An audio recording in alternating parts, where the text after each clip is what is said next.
Hello and welcome to this video. In this video I'll be showing you a very quick and easy way to make your akamu, your pap, your ekamu, your koko, whichever one you call it, your ogi. All you need is your millet flour. You also need corn flour. We need your cloves, your ginger, and your chili flakes, or if you have dried peppers, that would work as well. So we're going to get started, and the first thing we're going to do is mix our millet and corn flour in the bowl.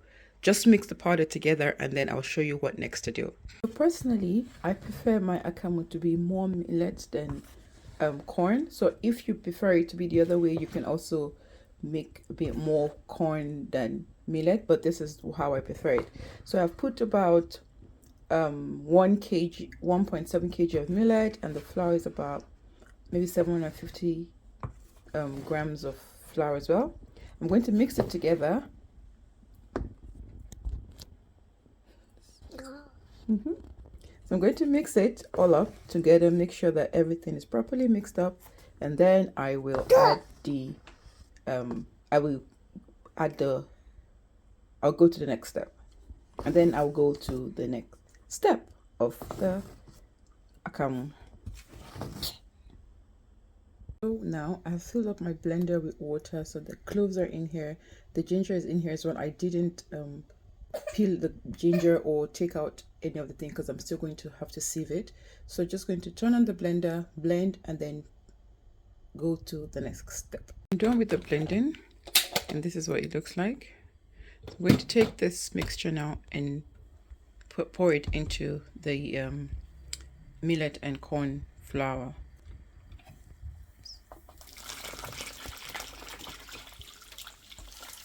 In goes.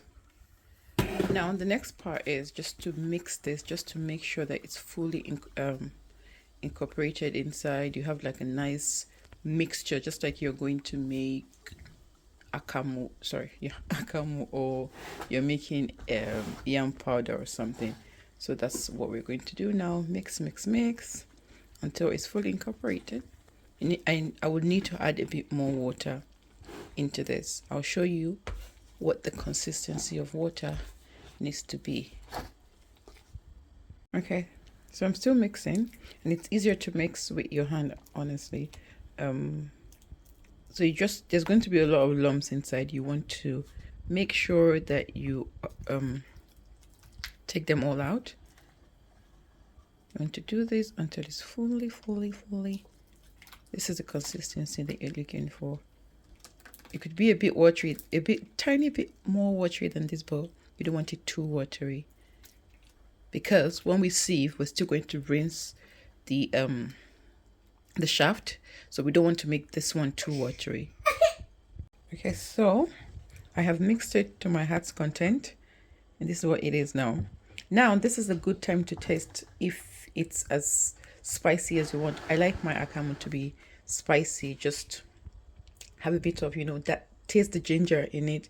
This one I've tasted, it doesn't have enough, so I'm going to blend a bit more of the ginger and the pepper and a bit of the clove, and that's going to be the water, that I'm going to use to rinse the akamu while I'm sieving. So I'm going to leave it for a bit. Okay, so this is what it looks like now. It has been sitting for about 24 hours. If you look at it properly, you can start to see the bubbly bit. That is it. That is a good sign that it's started to ferment, and because we need our akamu to ferment, so that is why we had to leave it to sit for a bit. If you are very brave and courageous, you can leave it to sit for a bit more, maybe another day, but honestly I don't. I just, after this sitting for like 24 hours, I then get ready to sieve my akamu. So it settles. You have to go ahead, stir it to make sure that it's everything is all.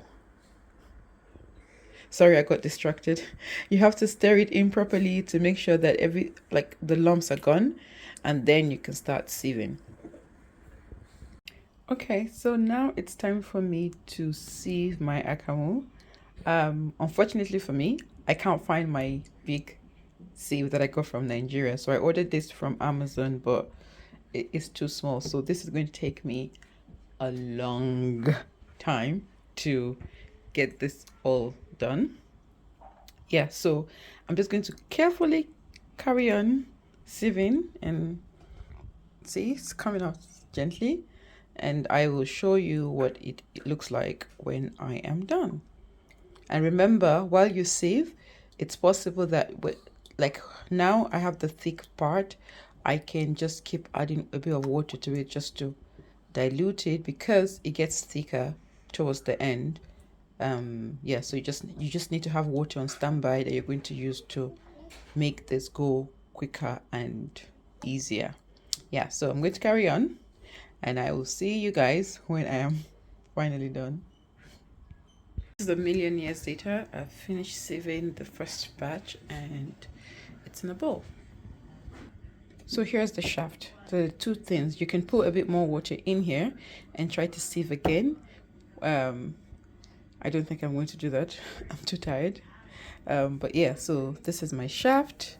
I'm just going to leave that one to sit in the water until tomorrow, or maybe give it to under 24 hours. That way it would ferment a bit more, and then I will reduce the water and then put them in the freezer in little bags. So yeah, I'll show you that step when I get there. Okay, here, so here is the bowl in which I sieved the other one. The first shaft that I had, I mixed it in here. I put it in this bowl. I've emptied the water, and this is the actual akamu that we need at the bottom. Yeah, for this one. Then this is the original one that I had. You want to leave it like this so that it ferments for a bit. You can see the water if you look at it closely. It has this bubbles, bubbles, bubbles, which means it's fermenting great. And the akamu that we need is at the bottom here. So now I'm going to drain this water and get to my actual akamu. After draining, this is what it looks like. This is my akamu that I need under here. And just for the sake of not having two different stuff, I'm going to mix this together before I separate my account. So this is what it looks like. I'm so excited. Yeah. So after mixing the both of them together, this is what I have.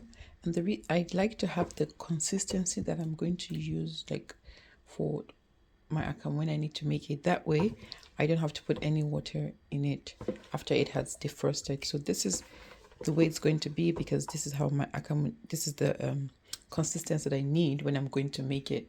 So I'm going to just scoop, put in the freeze and put in the bags and then freeze. Okay, so I'm ready to scoop. I got a measuring cup. This is 1 cup. Yeah, 1 cup. I'm going to just scoop what I need into a bowl. What I like to do is I like to make sure that I'm putting the exact quantity that I need in a bag so that I don't have too much or too little. So I tie them into different sizes. Some sizes are just maybe what I would just sometimes I want to drink alone. Sometimes the whole family needs it, and so I tie them into different sizes and I use them as I need. So now I'm going to show you a video of what it looks like when it's frozen. This is what it looks like when it's frozen. It's like proper frozen. All you need to do is and it's very easy to defrost. All you need to do is get a bowl and put it in the bowl just like this and just put it on the side. It defrosts it doesn't take time to defrost. Honestly, it goes really quickly. Yeah, and that's it, and your camera is done. Yeah, so I hope you enjoyed this video, and thanks for watching. It's a very easy one. You don't need to break your blender, and you still get the delicious yummy akamu that you like. Thanks for watching. Bye.